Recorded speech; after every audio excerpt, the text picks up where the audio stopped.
Congress should do its dang job, says the Speaker, as we assemble our political panel. Bloomberg Politics contributor Rick Davis is back with us today, Republican strategist, partner at Stone Court Capital, and Arshi Siddiqui is with us as well, Democratic strategist, former senior aide to House Speaker Nancy Pelosi, now at Bellwether Government Affairs. Great to see you both. Arshi, I'll start with you as a Democrat. Are you encouraged that Chuck Schumer and others are demanding more concessions, or is this an opportunity lost? Well, listen, the facts and circumstances have changed on the ground because you look at what's obviously, you mentioned what's happening in these TSA lines. You have ICE there on the ground as well, but just as easily, there's, as you well know, and we've discussed in the past, $75 billion was given to ICE before. Yeah. This administration has had no problem moving money around, but they could have easily created a bridge for these TSA workers to be paid, and they haven't.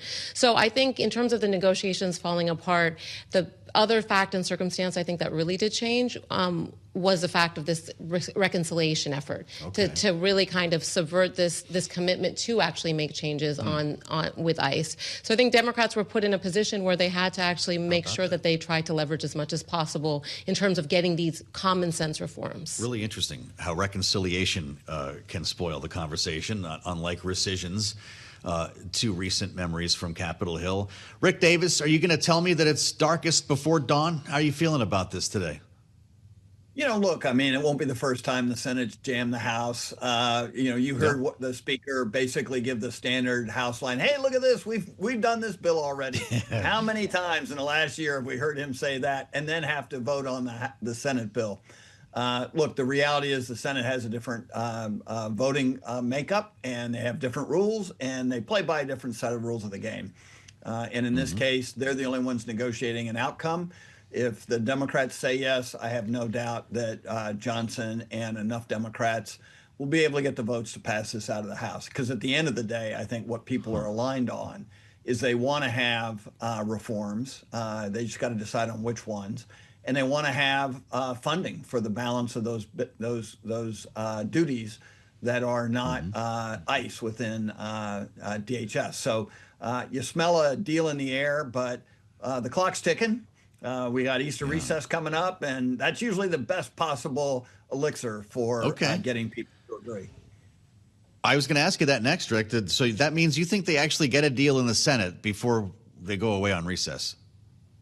I can't imagine a scenario where these guys will go home and have to face their voters with the kinds of lines that you've been describing at these airports. Although I must admit, I was in Atlanta yesterday and I walked up and it was there was no line. I walked straight into TSA. I walked straight into the security, and it was the fastest I've been through an airport in my lifetime. Amazing. Well, it's good to hear, Rick. Did you see ICE agents while you were there? They're in Atlanta, right? Sure did. Saw ICE agents mostly just patrolling around. They weren't picking up trash or helping with baggage that I saw, but they could have been. Look, this is the best PR campaign I've seen of this administration, trying to rehabilitate the ICE image by having them there being helpful. There's a lot to be said for that, right, Arshi? What do you make of this? I mean, he's talking about this is like what they're walking old ladies across the street. The president says here they're helping people with their bags. They're even picking up and cleaning areas. They're not wearing masks. Will Americans have a different idea or a different feeling about ICE by the time this is done? I think the challenge here is that where I started in terms of being above the law and not following any of these like judicial warrants, masking, body cams. I think that there was a lot of PR work to be done, and I think Americans are a lot smarter than falling for this whole notion. Now, at the same time, also it's really important to note that these reforms aren't an attack on ICE. They're an effort to make sure that everybody follows the rules, and it creates greater confidence in the system. So I think from that perspective, I think a lot of these ICE agents are trying to do the right thing, but we have to have some sort of uniformity, and they can't be above the law. Tim Kaine, of course, Democrat from Virginia. Until we get the reforms we want in ICE, we do not want to vote for ICE funding, knowing they already pre-funded it, referring to the big, beautiful bill. Will he still be talking like that when it's time to go on recess? I think we cannot overestimate the impact of this reconciliation effort by Republicans. Not only do they want to do kind of get out of this ICE funding reform issue, but they also the Save America Act, where they've taken this one issue of voter ID, super hypercharged it, but also added a bunch of other issues to this, where it will make it much harder for Americans to vote. Interesting. What do you think about reconciliation spoiling the water here? Rick, is that what changed Democrats' minds on this in the last 24 hours? We seem to be feeling a lot more optimistic yesterday. Yeah, it could. I mean, there's a lot of pressure, as Arshi says, about like what would be in that package. And don't forget, the administration is still looking for $200 billion for defense spending, which is really going to cause a lot of wrinkles, even with some Republicans. So, I mean, you could have another massive reconciliation bill headed this way, all off of a deal getting cut on funding for the DHS non-ICE agencies. So this is a high stakes game, and the results of what seems to be a simple vote on reopening DHS could result in a avalanche of spending by this administration. And at some point, the issue with voters is going to be the deficit, and this administration is poorly equipped to answer those questions. At some point, God knows it. And of course, Democrats feel emboldened as well by what took place in Florida yesterday. We talked a little bit about the special election, the so-called Mar-a-Lago seat. And indeed, Florida State House, District 87 turns blue. Democratic candidate Emily Gregory projected to win here over John Maples in the special, more than 51% of the vote. This is a district that voted for Donald Trump by 11 points in 2024, Arshi. But again, this is State House in Florida. And it's Palm Beach. Are we reading into this a little much?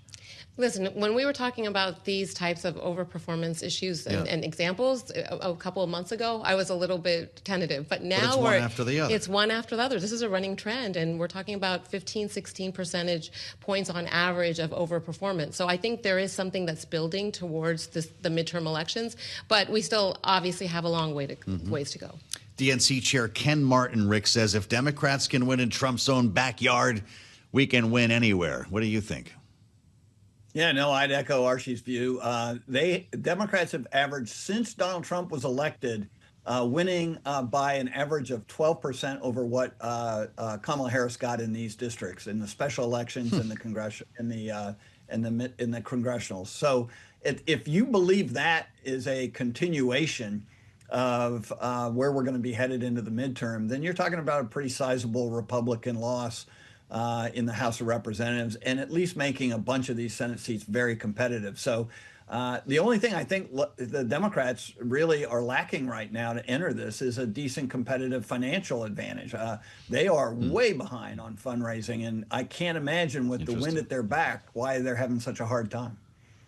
Well, tonight, President Trump will be the speaker at the NRCC March dinner, expected to bring in tens of millions of dollars to that end. Tom Emmer raised over $3.5 million for the dinner, including a transfer from his own campaign account. How worried are you about the money?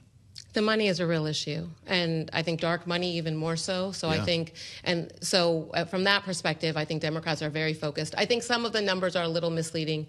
When you look at DNC, we're not in a presidential cycle, but at the same time, the money is always an issue. But candidates matter, and I think what we're seeing is that there's real energy on the ground. So campaigns that really have a strong ground game, a strong local approach, and a really focused message, I think can do well. But Democrats really have always been at a disadvantage, and I think I think Rick is right. That's a real concern. I find it interesting that this race we're talking about, the special in Florida, President Trump, Melania Trump, and Barron Trump all voted by mail-in ballot. Arshi, I thought, well, the president says that's called mail-in cheating. Yes, well, as we know, the president can be very fluid in how he approaches these things. So, and I think mail-in voting, when you look at voters across the country, there is a lot of support for that as well. And the need here needs to be about making voting easier, but at the same time, actually ensuring that there's confidence in the system. And I think that's the biggest problem that we're facing right now, is that there are the president continues to kind of throw sand in the air in terms of diluting that confidence. Interesting. Arshi, Siddiqui, and Rick Davis, our great panel today. We'll be back in our second hour with a lot more. We'll get into geopolitics and talk about the latest from Iran. Kaylee Lyons is on her way in, and as we always say, our global television audience will welcome to the conversation as well. We'll update the markets, too. Things have been going pretty well so far, despite all the news we've been talking about. We've got an S&P 500 up 50 points at the lunch hour.